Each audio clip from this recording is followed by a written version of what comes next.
Kahit tayo'y napapagod, kahit tayo ay nalulungkot, kahit tayo'y may pinagdaraanan, tandaan ninyong hindi dapat huminto ang buhay.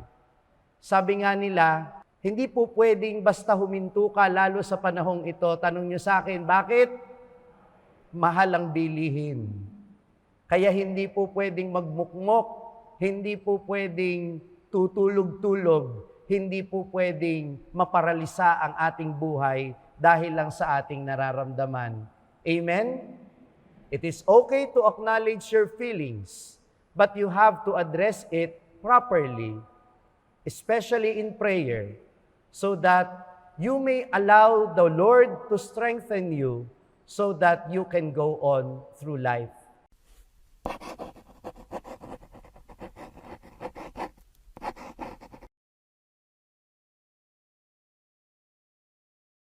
Sumainyo ang Panginoon. Ang mabuting balita ng Panginoon ayon kay San Mateo.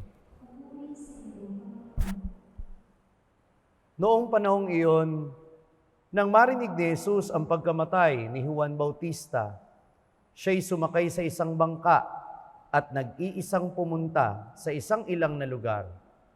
Nang mabalitaan naman iyon ng mga tao, sila'y lumabas ng bayan at lakad na sumunod sa kanya. Paglunsad ni Jesus sa dalampasigan, nakita niya ang napakaraming taong yaon. Nahabag siya sa kanila at pinagaling niya ang mga may sakit na dala nila. Nandapit hapon ay lumapit sa kanya ang mga alagad.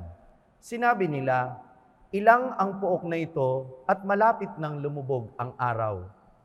Papuntahin na po ninyo sa nayon ng mga tao upang makabili ng kanilang makakain. Hindi na sila kailangang umalis pa, sabi ni Jesus. Kayo ang magbigay sa kanila ng makakain. Sumagot sila, 5 po ang tinapay at 2 ang isda natin. Dalhin ninyo rito, sabi niya. Pinaupo niya sa damuhan ng mga tao, kinuha ang 5 tinapay at 2 isda. Tumingala siya sa langit at nagpasalamat sa Diyos. Pinaghati-hati niya ang mga tinapay at iniutos sa mga alagad na ipamigay iyon sa mga tao. Kumain silang lahat at nabusog. Tinipon ng mga alagad ang lumabis at sila'y nakapuno ng 12 bakol ng hati-hating tinapay. May 5,000 lalaki ang kumain, bukod pa sa mga babae at mga bata. Ang mabuting balita ng Panginoon.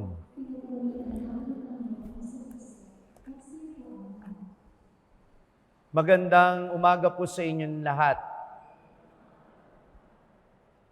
May tatanong ako sa inyo, masama bang malungkot?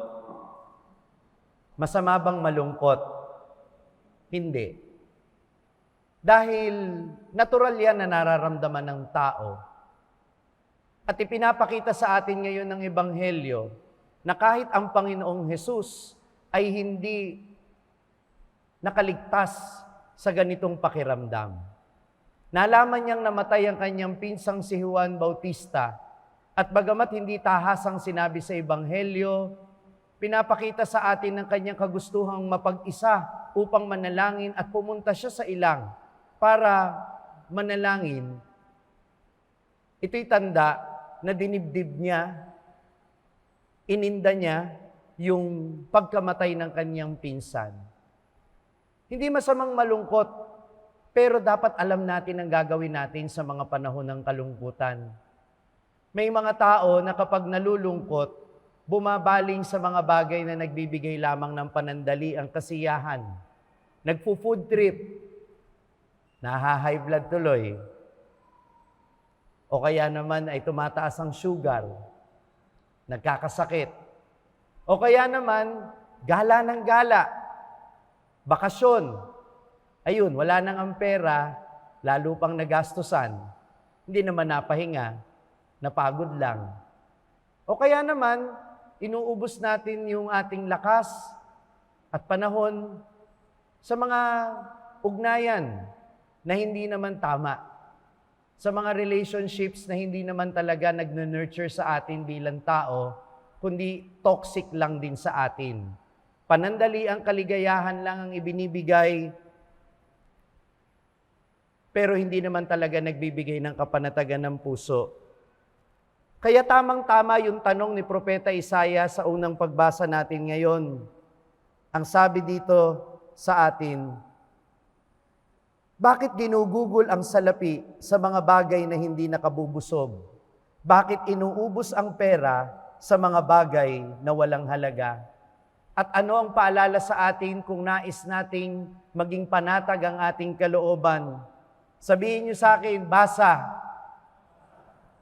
makinig kayo sa akin at sundin ang aking utos at matitikman ninyo ang pinakamasarap na pagkain. Yan ang sabi ng Panginoon sa ating unang pagbasa ngayon.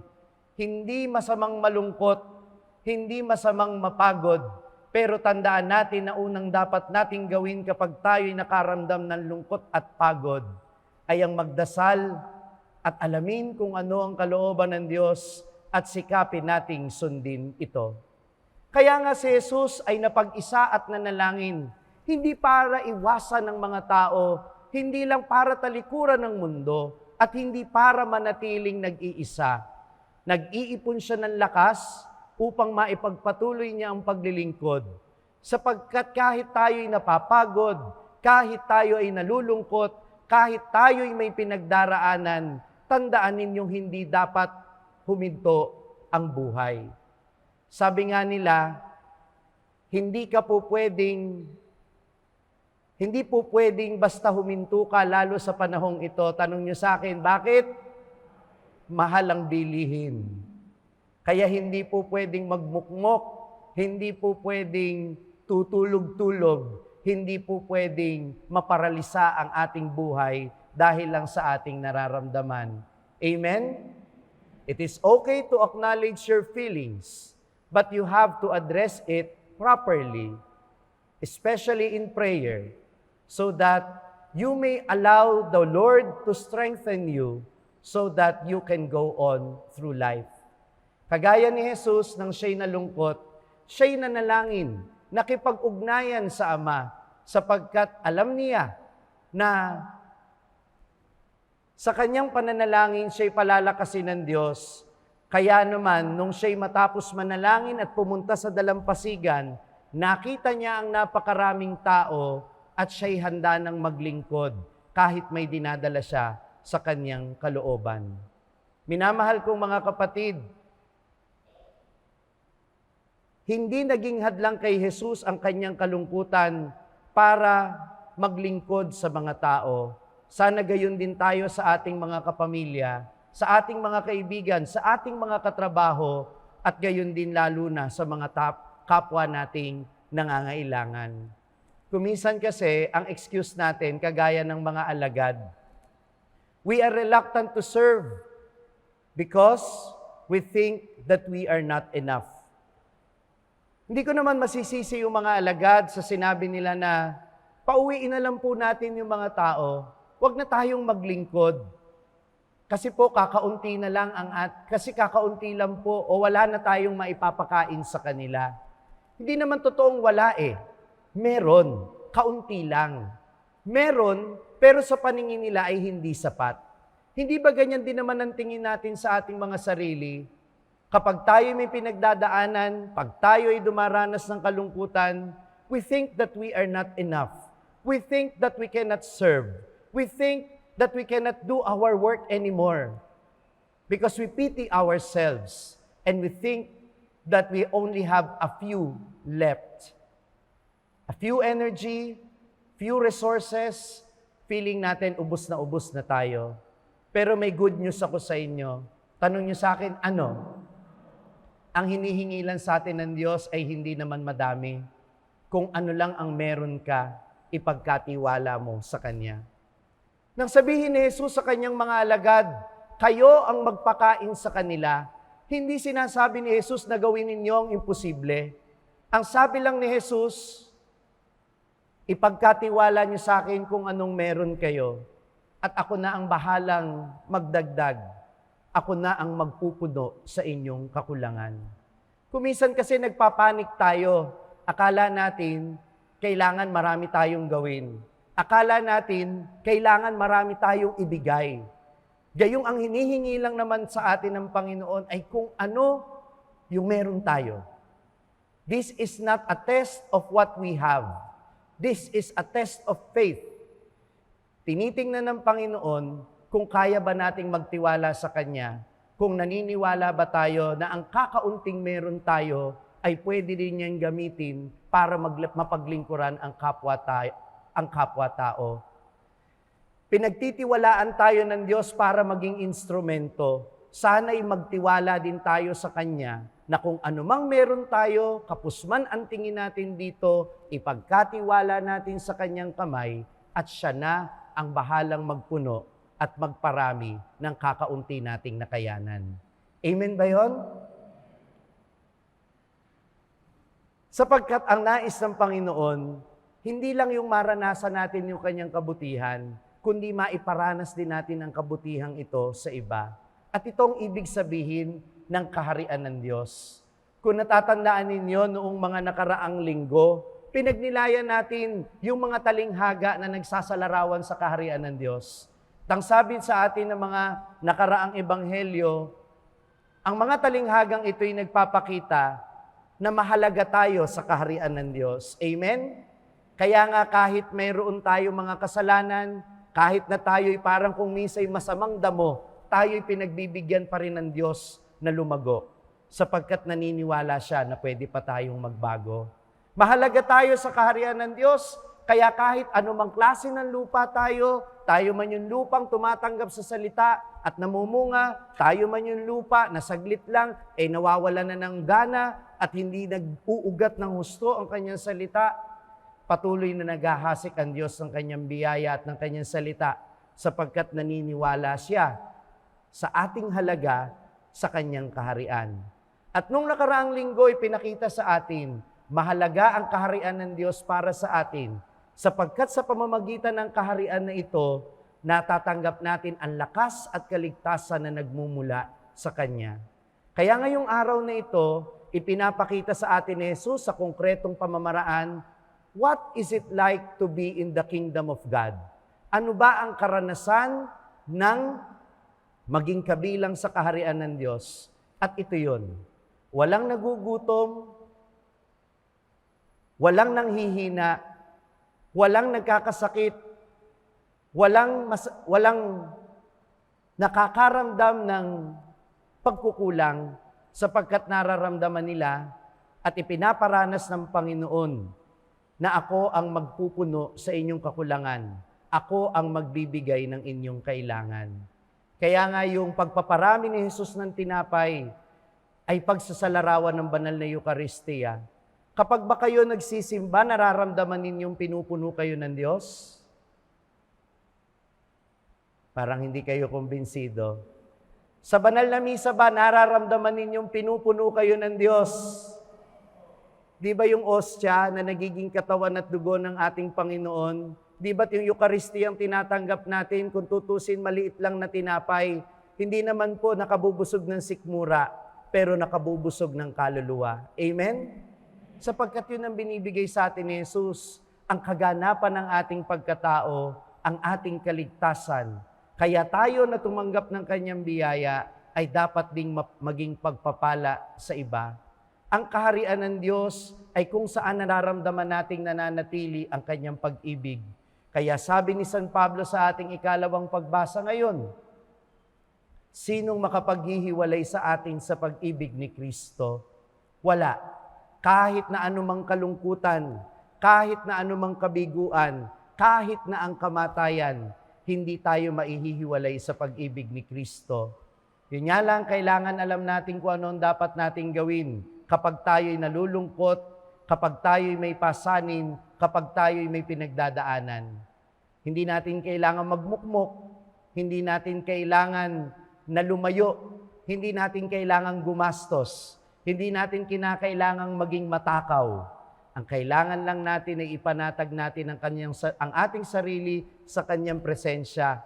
Siya ang magpupuno sa atin, magbibigay sa atin ng panibagong lakas para tayo ay maglingkod. Amen po ba yun? Ngayon po ay linggo ng pananalangin para sa mga pari. Pagdasal po ninyo kaming mga pari. Siguro po, nakikita nyo kami, weekend lang kami, nagtatrabaho dito sa parokya. Hindi po totoo yun. Kagaya ninyo, araw-araw meron din kaming mga alalahanin. Ako po, halimbawa, meron akong trabaho sa opisina ko sa Malolos bilang chairman ng Diocesan Commission on Social Communications. Meron din po akong mga ginagabayan sa Courage Ministry. Meron din po akong mga online ministry, ang aking page at ang Hallow App. At bukod doon ay may mga organizations kaming ginagabayan dito sa parokya. Bukod pa sa mga araw-araw na misang ginagawa namin sa mga patay, pagdalaw sa may sakit at iba pang mga bagay. Hindi ko po sinasabi ito sa inyo para manumbat. Ang sinasabi ko lang po sa inyo ay lahat naman siguro tayong mga tao ay may pinagkakaabalahan. Lahat tayo napapagod. Lahat tayo ay may dahilan din ng kalungkutan. Amen? Sapagkat kung kayo ay may mga personal na problema, meron din kaming mga personal na pinagdadaanan. Pero hindi yun sapat na dahilan para kami huminto. Sabi ko nga sa mga estudyante ko, hindi mo po pwedeng sabihin sa mga tao na kaya hindi ka nakapagsermo ng maganda, kaya hindi ka nakapagsermo ng maayos, dahil meron kang dinadala sa kalooban mo. Hindi yun excuse. Dahil, kagaya ni Jesus, ang pasanin hindi dinadala sa ministry. Ang pasanin ay dinadala sa kamay ng Diyos. At pagharap mo sa tao, ang daladala mo'y ang lakas na nanggagaling sa Diyos at hindi ang bigat ng pasanin na iyong dinadala. At sana ganyan din po ang maging inspirasyon natin, lalo na sa linggong ito na tayo'y muling babalik sa ating mga trabaho, sa paglilingkod sa ating pamilya at sa ating mga pamayanang kinabibilangan. Uulitin ko, ang dalhin ninyo sa kanila ay ang lakas na idinulot sa inyo ng banal na Eucharistia. Huwag ninyong ibunton sa mga kasamahan ninyo, sa mga kapamilya ninyo at sa mga tao sa paligid ninyo, ang lungkot at pagod na nararamdaman ninyo. Yes, it is okay to acknowledge your feelings, but always remember and trust your feelings to the Lord and allow the Lord to strengthen you so that when you face other people, you will also allow them to experience the love of God that you also felt. Amen. Kung na-bless ka sa pakikinig sa pagninilay na ito, siguradong mabe-bless din ito ang mga taong kakilala mo. Kaya ano pang hinihintay mo? I-share mo na ito sa iyong mga kaibigan at sa iyong mga kapamilya. At huwag mong kalimutan na mag-like at subscribe dito sa ating YouTube channel. At gayon din naman mag-follow sa aking mga social media platforms sa Facebook, Instagram, X at TikTok para manatiling updated sa mga ini-upload kong content. Gayon din naman, maaari ninyong masundan ang aking araw-araw na pagninilay, daily content ito sa Hallow App. Ito po ang #1 prayer app sa buong mundo na madadownload nyo lang ng libre sa inyong Google Play Store at Apple App Store. O kaya naman, hanapin ninyo ang aking mga podcast araw-araw, ang Pagninilay Ngayon ni Father Franz Dizon sa Spotify. Kung nais man ninyo na magpaabot ng tulong para sa pagpapatuloy ng ating ministry, magpadala lamang ng message sa ating page para sa mga detalye. Muli, ako po si Father Franz Dizon ng Sa Madaling Sabi, mula po dito sa parokya ng San Martinan Tours, Pandiocesis na Dambana ng Mahal na Poon ng Cruz Sawawa, Bocaue, Bulacan. Mga ka-SMS, let us share the message of salvation.